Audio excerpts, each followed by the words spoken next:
Conversaciones, consejos, experiencias, datos interesantes, fe, psicología y lecciones de vida. Un espacio transparente para reflexionar y aprender a llevar nuestra vida de una manera más sencilla. A continuación escucharás el podcast de Daniel Retana. Hola queridos amigos, ¿cómo están? Bienvenidos a este nuevo episodio, ya nuestro episodio número 14, que lleva como título Mente Indomable. Algunos me han estado preguntando de dónde sacamos los títulos, de dónde sacamos los mensajes, si es que los estamos leyendo de alguna parte. No, quiero contarles que cada uno de los podcasts es completamente original y no los estamos sacando de ningún lugar, ni los estamos leyendo o releyendo de algún sitio o de alguien que ya haya hablado sobre lo mismo. Tratamos de pedirle a Dios todas las semanas de que el mensaje que vaya a transmitirse a cada persona sea un mensaje auténtico, genuino y que finalmente también sea un espacio de mucha interactividad. Así que, como les mencionaba, el título del podcast del día de hoy se llama Mente Indomable. Me gusta una frase del neuropsicólogo Rick Hanson, que es muy bueno, que por cierto les recomiendo que lo sigan en las redes sociales. Por cierto, una persona con una historia de vida muy interesante, oriundo de los suburbios de Los Ángeles en Estados Unidos, y que en el 2013 obtiene un New York Times bestseller sobre su libro que se llama Una única cosa. Un libro muy bueno que desafía un poco también nuestro pensamiento. Él decía que nuestro cerebro es como un velcro para las experiencias negativas y como un teflón para las experiencias positivas. En otras palabras, parece ser que nos quedamos muchas veces más rezagados en recordar una y otra vez las experiencias negativas y nos olvidamos efímeramente de las experiencias positivas. Así que bienvenidos a este nuevo episodio llamado Mente Indomable. No me refiero a aquella popular película del año 97, protagonizada por Matt Damon, Ben Affleck y Robin Williams, que por cierto es buenísima y se la recomiendo también. Al igual que casi la mayoría de películas de Robin Williams como Patch Adams o El Hombre Bicentenario, uno de mis actores favoritos. Un hombre que siempre estuvo cerca de la psicología y que lastimosamente a sus 63 años terminaría cometiendo un suicidio. Años después su esposa relata que Williams padecía una enfermedad llamada demencia con cuerpos de Lewy, algo así como una patología que incluye síntomas similares al Alzheimer, al Parkinson o incluso la demencia senil. En fin, hoy quisiera hablar de esa poderosa máquina que tenemos dentro de nuestra cabeza. Bill Gates, amado por muchos y odiado por otros, alguna vez dijo algo que me llamó poderosamente la atención, y es que si tuviéramos que dimensionar nuestro cerebro en tamaños y escalas reales, su capacidad requeriría un ordenador, o sea, una computadora del tamaño de toda la ciudad de Nueva York. Y es que nuestro cerebro, que por cierto está compuesto por más de 100.000 millones de neuronas, y que algunos nuevos estudios siguen avalando que el cuerpo no deja de producir neuronas incluso hasta los 90 años. Esto fue estudiado en el Centro de Biología Molecular en Estados Unidos. Veamos qué interesante. En cuestión de segundos, nosotros podemos pensar en palabras que no se encontraban en nuestra memoria, sino que lo que hacemos en milisegundos es un buceo que nos permite conectar las ideas y dar un mensaje que sea comprensible para los demás. Nuestra mente es sumamente interesante y compleja a la vez. En cuestión de segundos podemos imaginar, podemos soñar, podemos respirar, podemos degustar un alimento, podemos caminar, podemos pensar, y todo eso lo hacemos a través de la enorme capacidad que tiene nuestro cerebro para dirigirnos en el comportamiento humano. Por eso es que cada vez que exploro las facultades de nuestro cerebro, constato personalmente con mayor firmeza que este es un órgano con tantas habilidades que tuvo que haber sido diseñado principalmente por una mente inteligente. Algo así como lo que sostiene, por ejemplo, la segunda ley de la termodinámica. Algunos le llaman la ley de la entropía, que es que el orden está antes que el desorden. Es decir, el desorden no puede provocar el orden. Para que haya una mente con dichas facultades como las que nosotros como seres humanos tenemos, evidencia de que hay una mente inteligente detrás de este cerebro que tiene tantas y amplísimas facultades. Quiero contarles que a mí me gustan mucho las películas de suspenso. De hecho, son mis favoritas. Esta semana he estado viendo algunas y bueno, es una de mis aficiones. Pero también pienso que hay personas que viven en un suspenso continuo. Sus mentes son catastróficas. Ahora bien, ¿por qué hay personas que suelen ser tan negativas? Hay personas a las que les podemos regalar el mundo entero y aún así seguirán pensando que no es suficiente. Hay personas que eligen ser negativas y de hecho hay otras que son negativas porque no han decidido ver la vida de otra forma. Estas personas que tienen rigidez e inflexibilidad en su pensamiento, por lo general son más propensas a padecer de ansiedad y depresión, porque quien no se permite explorar otras perspectivas de la vida será como una caja fuerte. Nada entra, pero tampoco nada sale. Una mente indomable es la mente de todas aquellas personas que ya han perdido el control de sus pensamientos. Una práctica que nació para el entretenimiento en los circos muchos años atrás fue la de los domadores de leones. Esas actividades u ocupaciones que de hecho están descritas como una de las más peligrosas. ¿Por qué? Porque tenía un riesgo inminente, uno de los riesgos más altos, que era perder su propia vida. Domesticar una fiera o un carnívoro tan instintivo requiere una cierta dosis de locura, siempre lo he pensado, pero también de determinación del objetivo. Una persona que quizás no lo vemos tan comúnmente hoy en día, pero una persona que decide esta ocupación de ser un domador de una fiera, de un león, de un tigre o de cualquiera de estos animales feroces, es porque es una decisión y una determinación, hay un objetivo detrás. Siempre he pensado también que las personas que buscan sus objetivos fervientemente en la vida, no solamente en el caso de esta actividad, tienen en el fondo una pequeña dosis de locura. Según dicen algunos domadores de leones expertos, que por cierto yo no sabía, pero existe una gran lista de reconocimientos a domadores de leones. Yo pienso que el primer domador de leones de la historia se encuentra en un libro bíblico que fue Daniel hace más de 3000 años. Quizás él no necesitó un látigo, pero ciertamente domesticó a esos leones que estuvieron en esa cueva en la que él estuvo. Los domadores de leones, dicen los estudiosos, tienen que entender la naturaleza del león, cómo se comporta, qué hace, en qué momentos tiene hambre, pero también dicen que algo que es más importante que entender la naturaleza del león es prestar atención fijamente al animal. Pongámonos a pensar en algo. ¿Cuántos minutos al día tomas para enfocarte en lo que sucede en tu mente? Una mente desordenada suele ser el reflejo de una vida desordenada. Una vida interior caótica, por lo general, es el reflejo de una persona que vive presa de sus circunstancias. Una persona que no presta atención a su mente, lejos de pensar que empezamos a tener una mente débil, estamos dejando a una fiera sin comer. Voy a explicarlo de la siguiente forma. Hace algunos años tuve la oportunidad de visitar el Coliseo Romano, gracias a Dios.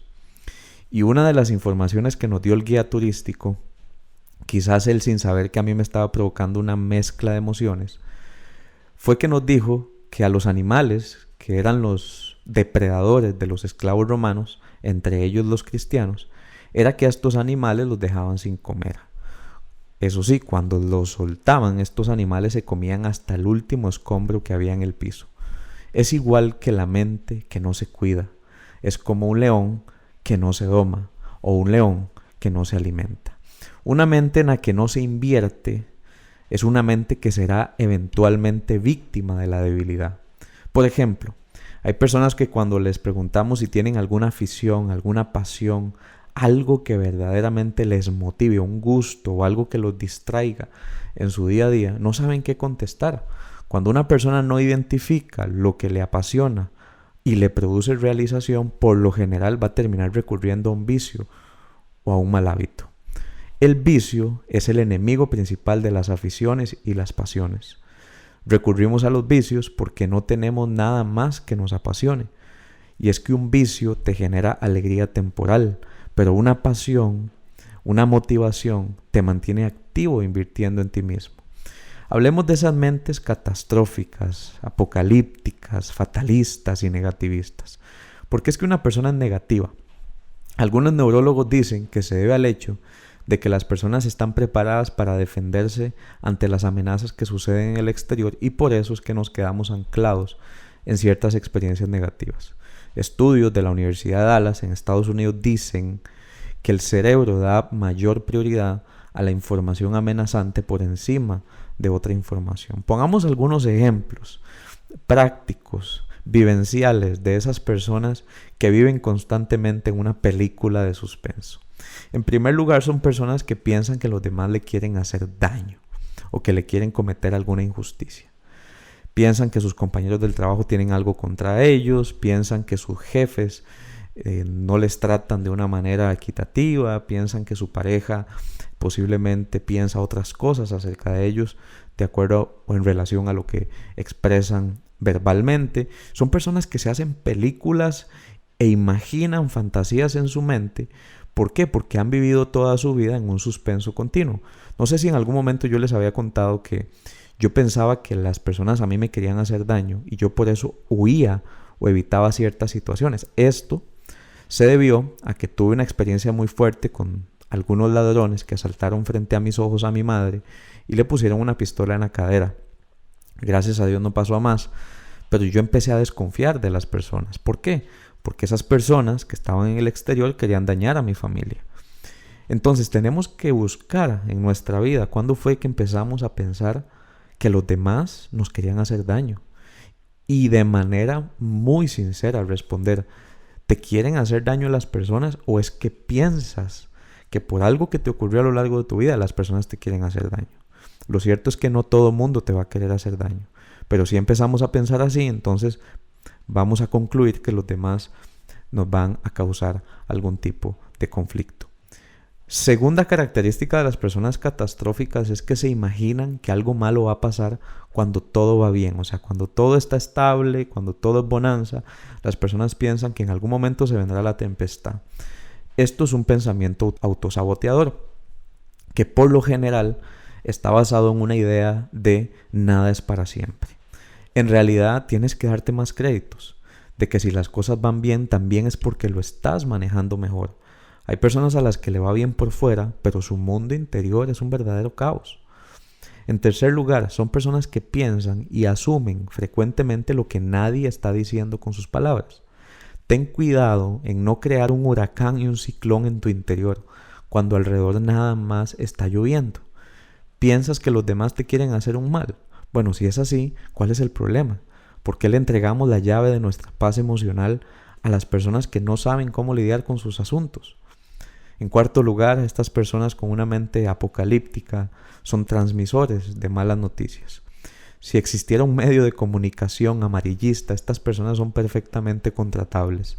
Les gusta contagiar del virus de la negatividad a otros y no se ponen la mascarilla.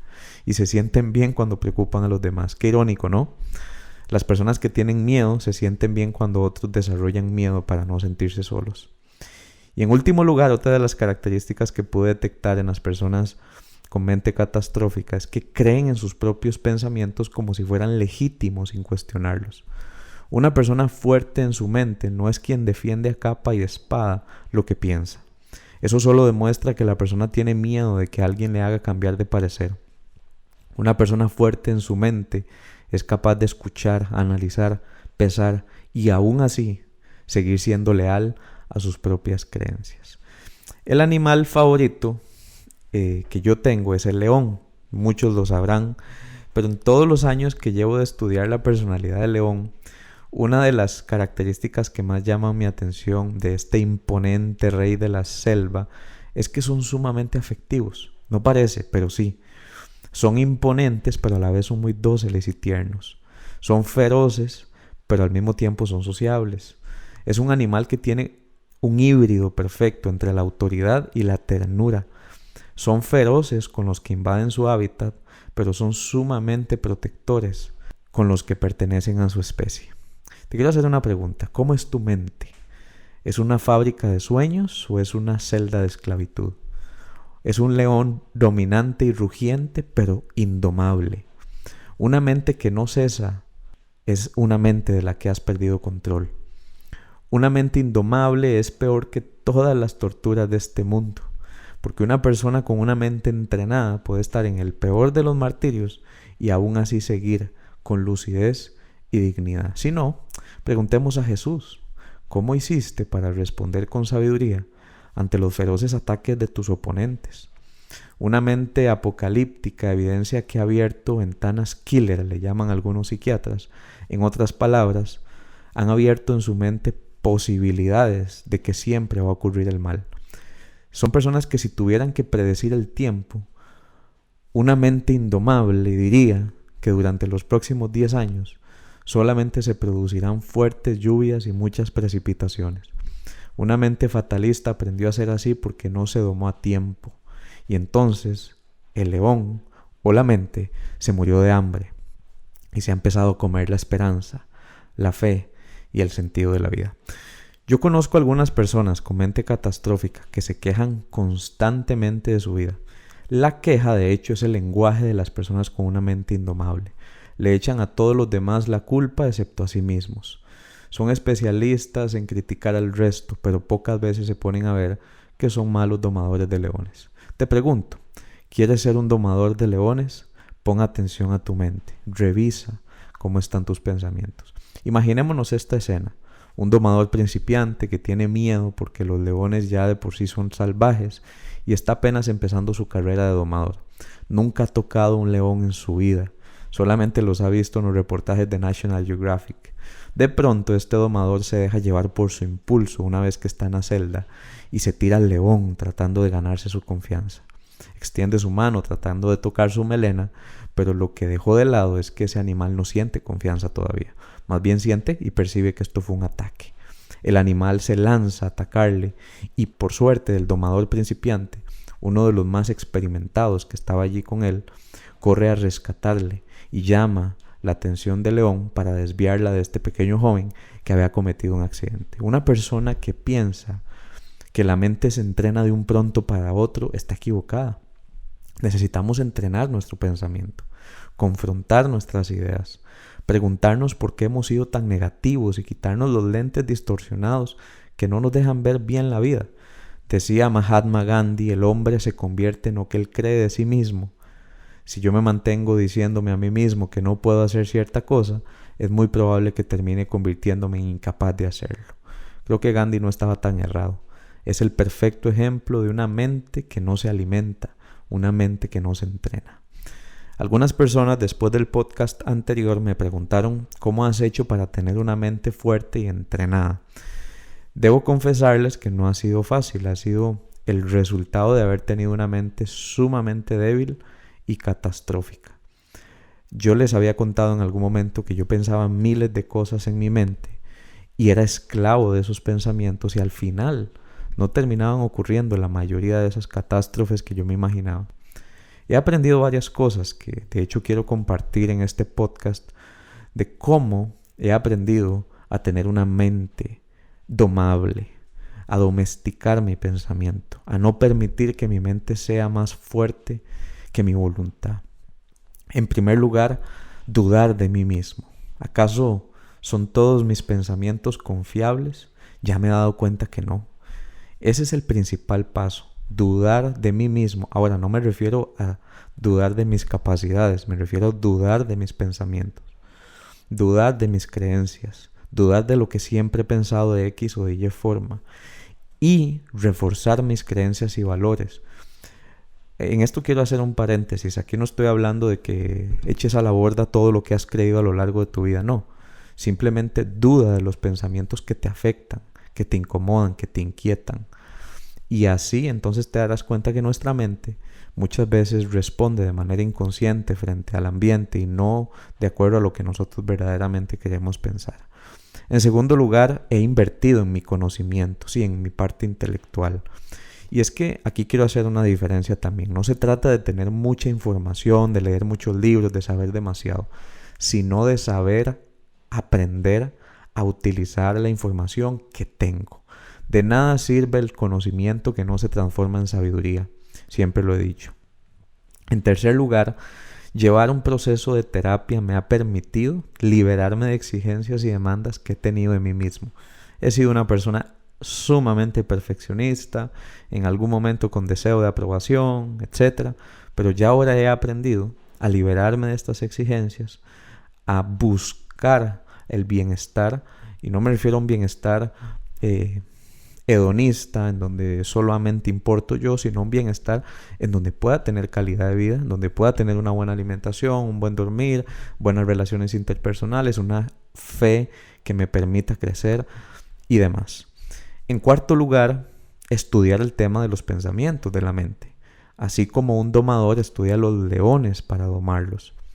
En quinto lugar, no pelearme con mi mente, ni obligarla a hacer X o Y cosa. Quiero explicarles de esta forma. Yo he escuchado gente que se dice en sus adentros, ya no voy a pensar más en esto, o tengo que pensar en algo positivo. Gente que a veces dice, tengo demasiadas cosas buenas por las cuales agradecer, no puede ser que piense así. Todas esas frases son la perfecta analogía de aquel domador principiante que quiere domar al león de un solo golpe.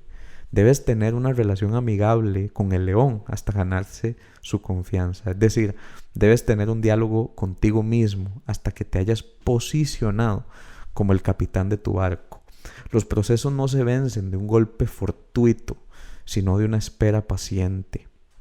En sexto lugar, selecciona bien tus fuentes de consumo. Una persona que ve muchas cosas piensa poco en sus decisiones. Debes enfocarte en el león hasta que gane su confianza. En séptimo lugar, analiza tus procesos mentales. ¿Cómo piensas? ¿Hacia dónde diriges tu mente cuando te empiezas a reflexionar o cuando empiezas a meditar? ¿Por qué siempre piensas lo mismo? ¿Por qué escoges esos pensamientos? ¿Por qué tiendes a ser negativo o negativa? ¿Por qué buscas lo malo de las cosas? ¿Por qué te cuesta ver las cosas positivas? ¿Por qué sigues las mismas rutas mentales una y otra vez? Es bueno que analicemos nuestros procesos mentales, así como el domador de los leones analiza la naturaleza del león. Y en octavo lugar, y para cerrar con broche de oro, es una de las que personalmente me gusta más siempre decirla, y que a veces la hemos espiritualizado, la hemos llenado de puntos religiosos, la hemos malentendido, pienso yo, desde mi punto de vista. Por lo menos yo lo había malentendido muchos años, pero ahora es una de mis herramientas favoritas y además es una de las que me ha traído mejores réditos, me ha permitido ser más efectivo, más directo en cómo puedo llevar la administración o la gerencia de mi propia mente. Y es, si eres creyente, pues yo sé que esto lo escuchan muchas personas que no son creyentes, pero te quiero dar este punto también. Y si no eres creyente, no importa, puedes analizarlo también y a lo mejor te puede servir. Si eres creyente y quieres tener la mente de Cristo, o ya la tienes, ¿cómo pensaba Jesús? Eso es como decir, tengo la armadura de un soldado, pero ¿cómo se usa? O sea, te pregunto, ¿has investigado cuáles eran los procesos mentales de Jesús? A veces hay que quitarnos los lentes de la religiosidad y de verdad poder hacer uso de la mente del hombre más inteligente de la historia. Cuando les digo tenemos la mente de Cristo, he escuchado a personas que dicen, no, yo tengo la mente de Cristo, echo fuera todo pensamiento, pero no saben ni siquiera cómo pensaba Jesús. Entonces es como un acto muy mágico, un acto muy religioso. Es decir, echo fuera pensamientos y tengo la mente de Cristo casi como si fuera a apretar un botón y desaparecer todos mis problemas. Eso solamente demuestra pereza mental, de que a veces lo que queremos es soluciones fáciles y no verdaderamente indagar y profundizar en cuáles son los pensamientos de la mente que decimos tener. Así que ha sido un verdadero gusto hablar con ustedes hoy sobre la mente indomable y ya saben, sí se puede domar la mente. sí se puede domar aún al rey de la selva, que es el león. Un abrazo, que Dios te bendiga y que siempre, siempre, siempre puedas sonreír a pesar de las adversidades. Un abrazo fuerte, nos vemos. Este ha sido un nuevo episodio del podcast de Daniel Retana. Ahora es momento de reescribir tu propia historia.